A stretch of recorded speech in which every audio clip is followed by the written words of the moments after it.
घोषणा केली आहे, महत्वाची मोठी घोषणा आहे. काय सांगाल या नाही, या संदर्भामध्ये आपण बघितलं असेल की काही असे जिल्हे आहेत की जिथं वन्य प्राण्यांमुळे प्रचंड मोठं नुकसान होतं.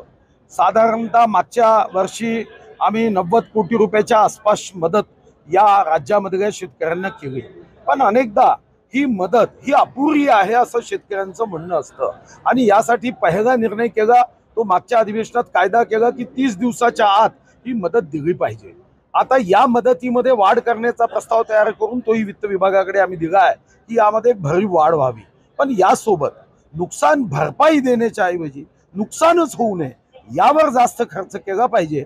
आणि यासाठी ज्या जिल्ह्यांमध्ये जंगल मोठ्या प्रमाणावर आहे त्या ठिकाणी 90% अनुदानामध्ये कुंपण देण्याची आवश्यकता जाणवते आणि त्याला आम्ही आता मान्यता देतोय.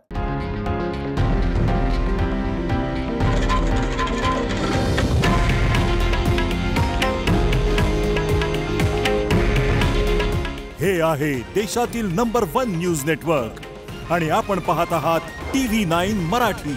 काळजी तुमची, हित महाराष्ट्राचं.